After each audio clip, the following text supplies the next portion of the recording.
जय शिवधारा, जय जय शिवधारा।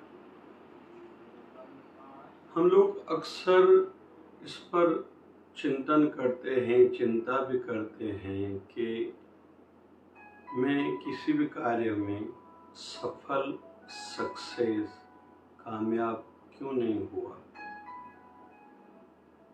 और समझना भी चाहते हैं, जानना भी चाहते हैं।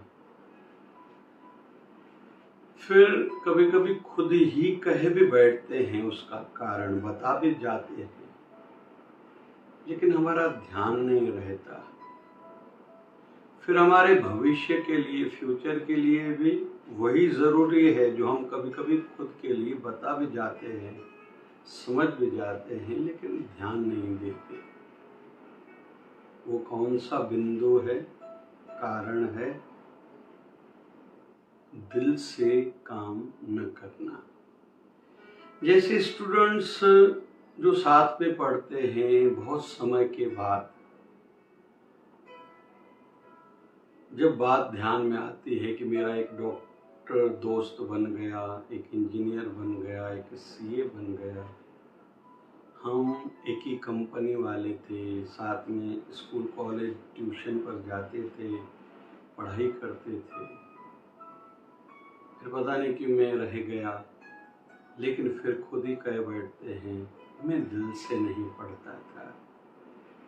डिस्कशन होती थी, जो ग्रुप डिस्कशन थी, मैं कभी कभी पार्टिसिपेट भी करता था, लेकिन दिल से नहीं करता था। वैसे ही विवाहित माताएं भी चर्चा करती हैं कि पता नहीं क्यों मैं उतनी रोटी बनाने में एक्सपर्ट नहीं हो पाई। फिर खुद ही कह बैठती हैं मेरी माँ, मेरी आंटी, दादी आदि बहुत सिखाती थी, मैं दिल से नहीं सीखती थी, मेरी ही गलती है। साथ में नौकरी करने वाले आपस में चर्चाएं करते हैं, मेरे कोलीग्स कुछ बहुत ऊपर चले गए, बहुत धनवान बन गए, बहुत नाम कमाया है, मैं विशेष कुछ नहीं बन पाया, जबकि मैं उनके साथ ही रहता था। पता नहीं क्यों। फिर खुद ही कहते हैं मैं काम दिल से नहीं करता था, बॉस की दिल से नहीं सुनता था।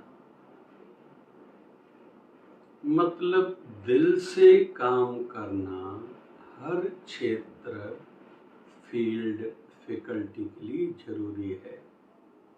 आध्यात्मिक जगत में भी बहुत लोग जो संत शरण में आए हैं, जो गुरु शरण में नहीं आए, उन विचारों के लिए क्या कहना, लेकिन जो आए हैं उस पर चिंतन कर रहे हैं।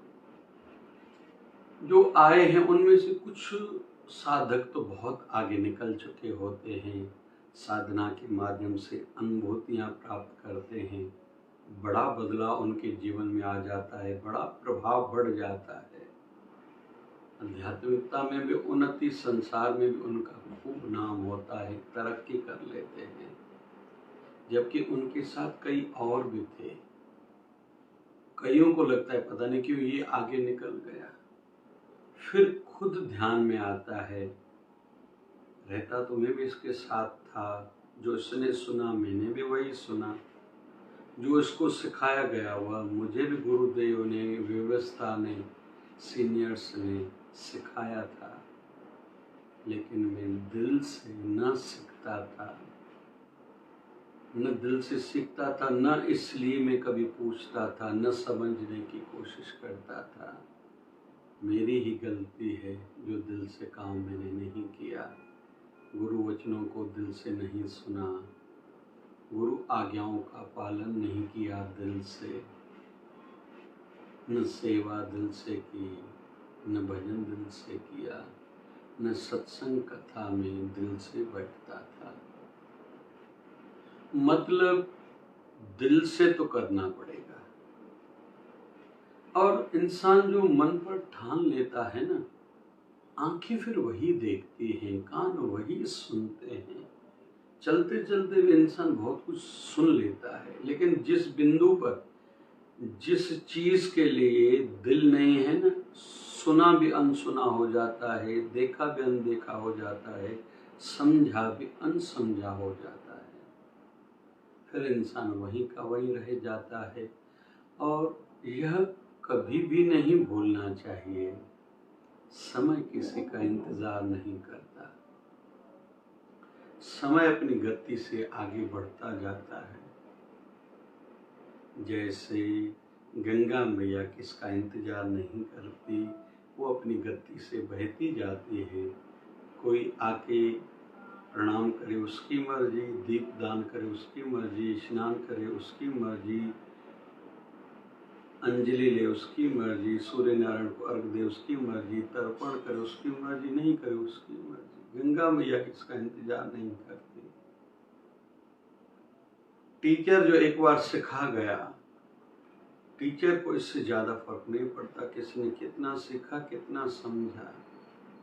बस हाँ, कोई स्टूडेंट बड़ा आदमी आगे चल के बन गया, टीचर को पता चलता है आपका स्टूडेंट डॉक्टर बन गया, इंजीनियर बन गया, सीए एमबी आदि, टीचर को अच्छा लगता है। वैसे गुरु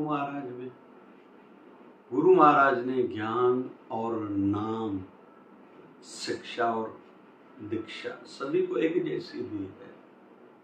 किसने क्या सीखा कितना समझा, यह तो निर्भर उस पर है। और जो दिल से जुड़े हुए हैं, करते हैं,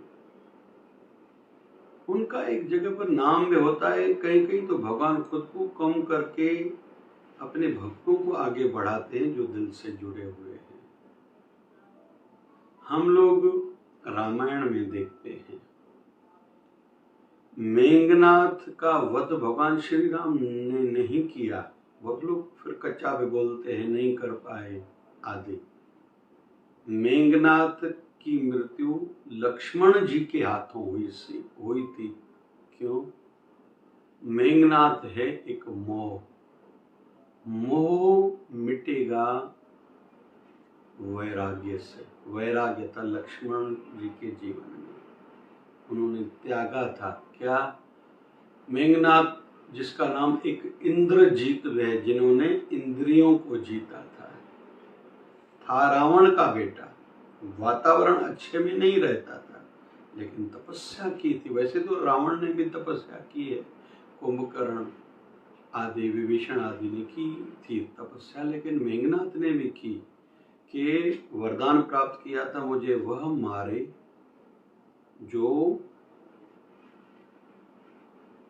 12 सालों तक न सोया हुआ हो, गृहस्थी हो के भी ब्रह्मचर्य का पालन जिसने किया हो, वो लक्ष्मण है। लक्ष्मण है वैराग्य, जिन्होंने त्यागा है सुखों को, नींद को राम जी के कारण। वैराग्य है, मोह का नाश कभी भी वैराग्य से होगा। मेघनाथ है मोह, उसका नाश कभी भी होगा वैराग्य से। हम लोग चलते हैं महाभारत में। ठाकुर जी ने ब्रजमंडल को छोड़ा, कंस का वध किया था, उसका ससुर जिसका नाम है जरासंध, उसके कारण। कहाँ इतना दूर जाके द्वारका बसाई है। फिर आगे चल के जरासंध की मृत्यु थी भीमसेन के हाथों। ठाकुर जी ने उनको नहीं मारा, 18 बार लौटाया था, भगाया था। जो जो अनुसरण करेगा, अमल करेगा, समझेगा दिल से, उसको ही लाभ होगा। पांडवों के पिता पांडु जब मरने वाले थे, उनकी इच्छा थी मेरा शरीर 5 बेटे खाएं, लेकिन आज्ञा का पालन सहदेव ने किया था, क्योंकि 3 हिस्से उन्होंने खाए। एक हिस्सा जब पहला खाया तो उनको पूर्व काल का पता चल गया, क्योंकि पांडु जी ने बहुत इतिहास पढ़ा था, उनमें ज्ञान बहुत था, पांडु की इच्छा थी मेरे में जो ज्ञान है वो मेरे बेटों पांचों में आ जाए, जो पांचों मेरे धर्म पुत्र हैं। तो सहदेव जी ने जब उनके शरीर का दूसरा टुकड़ा खाया तो वर्तमान का उनको पता चलने लगा था। जब तीसरा टुकड़ा खाया तो उनको भविष्य का पता चलने लगा था। तो सहदेव पांचों पांडवों के साथ, भगवान के साथ, द्रौपदी के साथ रहते हुए ये जानता था कि भविष्य में महाभारत होगी। उनको एक एक चीज का पता था, किस किस की मृत्यु होगी, कौन कौन बच जाएगा। लेकिन यह तो भगवान श्री कृष्ण ने उनको मना की थी कि ये बात किसी को बताना नहीं, किसी को बताना भी नहीं, और वैसे कर्म नहीं करना कि तुम जानते हो। मतलब जो जो दिल से करता है उसकी योग्यता, क्षमताएं, कैपेबिलिटीज बढ़ती जाती हैं, स्किल्स डेवलप्ड होता जाता है, वह आगे चल के बहुत कुछ प्राप्त कर लेता है। हमारे गुरुदेव भगवान 1008 सदगुरु स्वामी शिव भजन जी महाराज को जब उनके गुरुदेव ने 1008 सदगुरु बाबा गोविंद भजन जी महाराज ने अपना उत्तराधिकारी घोषित किया था, तो 2 महीने के अंतराल में तो उन्होंने शरीर त्याग दिया था। 1951 की बात है। उस समय हमारे गुरुदेव ने 9th पास की थी, अभी 10th में थे, मैट्रिकुलेशन में थे। भाव था मुझे गुरुदेव ने उत्तराधिकारी बनाया है तो अपनी स्किल्स को डेवलप्ड करना है, तो दिल पर वो बात ली थी। अभी सीखना था, समझना था। तो ऋषिकेश की गुफाओं में जाके जो ऋषि मुनि तपस्या करते थे उनसे साधनाएं सीखी, बहुत साधनाएं की, प्राणायाम आदि। फिर इतने उसमें आगे निकल गए, दक्ष हो गए कि हर प्रकार की सिद्धि उन्होंने प्राप्त कर ली थी। फिर आयुर्वेदिक का ज्ञान प्राप्त किया, फिर गौ सेवा कैसे होती है इस पर ध्यान दिया। कुल मिला के फिर उनमें बहुत आगे बढ़ गए थे और बड़े बड़े सेवा कार्य भी करके गए थे, कईयों को सिखा के भी गए थे। तो कुल मिला के निवेदन है, पहले जो हम लोग दिल पर लेते हैं फिर वैसा सुनाई भी देता है, दिखाई भी देता है। जैसे किसी को कपड़ा लेना है, मार्केट में जाएंगे तो उनको कपड़े वाले दुकानें दिखते हैं, मिठाई वाले दुकान, शूज के दुकान, दूसरी चीजें नहीं दिखती। जिनको जब सब्जी लेनी है बाजार में जाएगा, सब्जी मंडी में जाएगा, जो चीजें उनको घर से कही गई केवल उस पर नजर जाती है। रास्ते में किराना मार्केट में अगर पड़ी उस पर ध्यान नहीं जाता। पहले हम लोग ठान लें, दिल पर लें, फिर धीरे धीरे हम सुनते भी हैं, पूछते भी हैं, सीखते भी हैं, समझते भी हैं, फिर करते भी हैं और वैसा फल भी मिलता है। जैसे हमारे शिवधारा मिशन फाउंडेशन की इच्छा रहती है, जो गुरुदेव की आज्ञाएं हैं कि हम ज़्यादा से ज़्यादा सेवा कार्य करें। पता चला कि एकादशी के दिन हवन यज्ञ अच्छा होता है। अभी कई सालों से हर एकादशी के दिन सुबह 9:30 बजे हवन यज्ञ विश्व स्वास्थ्य, विश्व शांति हेतु हम लोग करते हैं। फिर वो कृपा से गुरुदेव भगवान की दया दृष्टि से पता चला जल सेवा अच्छी रहती है।